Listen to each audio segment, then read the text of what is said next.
ఎక్స్టెన్సివ్గా కూర్చున్నాం, ముఖ్యంగా ఈ సోషల్ ఆడిట్ డైరెక్టర్ తోటి, ప్రిన్సిపల్ సెక్రటరీ గారితో కూర్చున్నప్పుడు వరుసగా చాలా ఒక ఆల్మోస్ట్ 1-2 months రివ్యూ తర్వాత సోషల్ ఆడిట్ డైరెక్టర్ ఎవరైతే జాతీయ ఉపాధి హామీ పథకంలో అవకతవకలు ఎవరైతే చేస్తున్నారో వాటిని జరగకుండా నిలువరించాల్సిన వ్యక్తి అతనే అవినీతికి పాల్పడ్డాడు అధ్యక్ష. అందుకని వెంటనే అతన్ని తీసి పక్కన పెట్టేశాం. అవి కాకుండా మేము తీసుకున్న ఇమ్మీడియట్ చర్యలు ఏంటంటే అధ్యక్ష, ఒకటి మేము ఈ social audit, vigilance cell, quality control ముగ్గురు కొత్త వాళ్ళని పెట్టాం అధ్యక్ష. కొంచెం ఎఫెక్టివ్ పీపుల్ని పెట్టాం. ఇప్పుడు ఉదాహరణకి సోషల్ ఆడిట్ని ఒక 2 months బ్యాక్ పెట్టాం, చాలామందిని సార్ట్అవుట్ చేసి వన్ హూ ఇస్ కేపబుల్ అలాంటి వ్యక్తిని పెట్టాం అధ్యక్ష. అలాగే విజిలెన్స్ సెల్కి చీఫ్ విజిలెన్స్ ఆఫీసర్ని పెట్టాం, 5 months అయింది.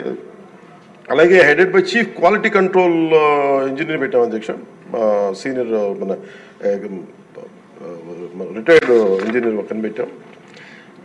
మేము చేశాక మేమేం చాలాసార్లు ఉదాహరణకి 2024-25లో అబ్జెక్షనబుల్ ఎక్స్పెండిచర్ అంటే ఇది అవినీతికి దారి చూపిస్తున్నాయని చెప్పి దాదాపు 250 కోట్ల అవినీతి జరిగింది అని చెప్పేసి సోషల్ పీపుల్స్ ఆడిట్ ఫోరం నుంచి మనం దాదాపు ఇప్పటికీ 546 మండలాల్లో మనం సోషల్ ఆడిట్ చేసాం ఇప్పటిదాకా ఆడిట్ ఫోరం. ఇంకొక మిగతా మండలాలు 660లో 546 చేసాం అధ్యక్ష. మార్చి 31కి అయిపోతుంది. దాంట్లో 24-25కి 250 కోట్ల అవినీతిని ఉంది అనేది చేశారు ఇదంతా. కానీ ఇది ప్రాజెక్ట్ డైరెక్టర్ పీడీ చూసిన తర్వాత 71 కోట్ల మటుకే out of 250 crores only 71 crores recover చేయాలి అనేది ఆయన ఆర్డర్ చేశారు. దేనికంటే గౌరవ సభ్యులందరూ చెప్తున్న దాంట్లో మనకు అవినీతి జరిగిందని తెలుసు. అక్కడ అందరూ మస్తర్లో ఫాల్స్గా చేశారు, పనులు చేయకుండా రిజిస్టర్ చేసుకున్నారు, లేదంటే జేసీబీలు పెట్టి చేశారు, ఇవన్నీ ఉంటాయి. కానీ ఎక్కడా కూడా ప్రూఫ్కి దొరకవండి. సో దానివల్ల just lack of evidence only out of 250 crores only we could recover. అంటే రికవరీకి ఆదేశం చేసింది 71 కోట్లు. As on now 75.84 lakhs have been recovered అధ్యక్ష.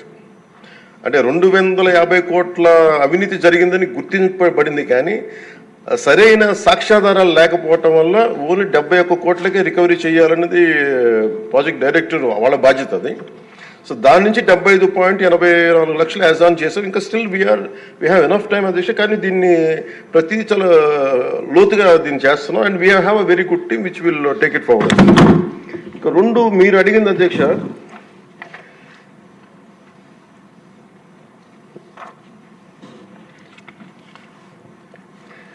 ఇందాక మన పార్థసారథి గారు అడిగింది మినిమం వేజ్ పెంచాలి ఇదనంటే wage rate revision central government కింద ఇప్పుడు 25-26కి ఎంత పెంచాలి అనేది as on for minimum wage 300 రూపాయలు అధ్యక్ష. 24-25 మనం అందరూ గుర్తుపెట్టుకోవాల్సింది, గౌరవ సభ్యులు కూడా, ఇది సెంట్రల్ గవర్నమెంట్ ఇచ్చేది కానీ ఇది మనం రాష్ట్ర ప్రభుత్వం నుంచి వచ్చేది కాదు. అందువల్ల వేజ్ కాంపౌండ్ మనం డిసైడ్ చేయం అధ్యక్ష అది. సో యాజ్ ఆన్ టుడే ఇది 24-25కి 300 రూపాయలు. దీన్ని రివిజన్కి 25-26కి కేంద్ర ప్రభుత్వం దాని మీద సంసిద్ధంగా ఉన్నారు చేయడానికి. అలాగే వేజ్ పేమెంట్ ఇంకా పెండింగ్స్లో ఉన్నాయని చెప్పారు. అది జనవరి 8 నుంచి government of India has 8th inform చేశారు మాకు దట్ ఇట్ విల్ బి తొందరలోనే క్లియర్ చేస్తాను. ఎందుకంటే అది సెంట్రల్ నిధుల నుంచి రావాలి కాబట్టి మేము రాష్ట్ర ప్రభుత్వం తరపు నుంచి మేము వెయిట్ చేస్తాం అధ్యక్ష.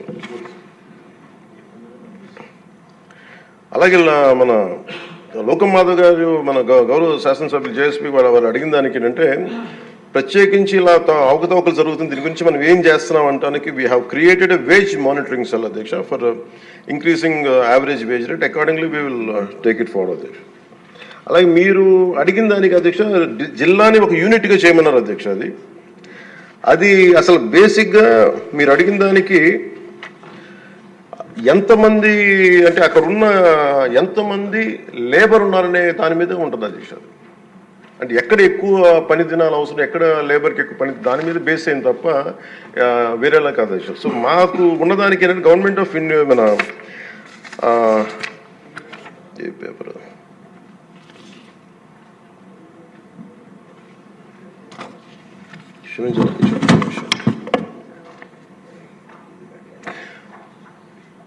మన్రేగాలో material component is decided as per the labour turnout in the district. District as a యూనిట్లో ఒక 60-40 రేషియో ఉంటుంది న్యూ డిస్ట్రిక్ట్లో. సో దాన్ని మేము ఒకసారి చూసి మీకు తెలియజేస్తాం అధ్యక్ష. ఖచ్చితంగా we will take it into consideration when we go to Delhi also will take it forward what are the honourable members raise the question they have raised.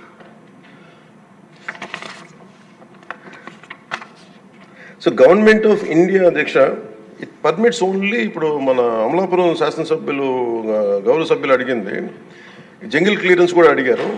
But government of India very clearly said only 266 works should be taken under NREGA అధ్యక్ష. దాంట్లో jungle clearance అనేది లేదు అధ్యక్ష. So దానివల్ల అది మన పరిధిలో లేనిది. ఇక అవసరమైతే ఇందాక మేము గౌరవ ముఖ్యమంత్రి గారితో మాట్లాడి ఇది చాలాసార్లు గౌరవ మంత్రి అచ్చెన్నాయుడు గారు చాలాసార్లు క్యాబినెట్లో ఇదే విషయం ఆయన కూడా ప్రస్తావించారు.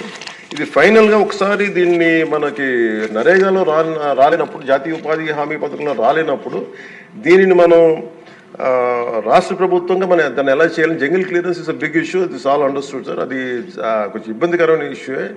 అది గౌరవ మంత్రి అచ్చెన్నాయుడు గారు చాలా పర్యాయాలు అది తెలియజేశారు ముఖ్యమంత్రి గారికి కూడా. ఇది ఒకసారి క్యాబినెట్లో కూర్చొని అది డిసైడ్ చేస్తాం తెలియజేస్తాం అధ్యక్ష. Thank you.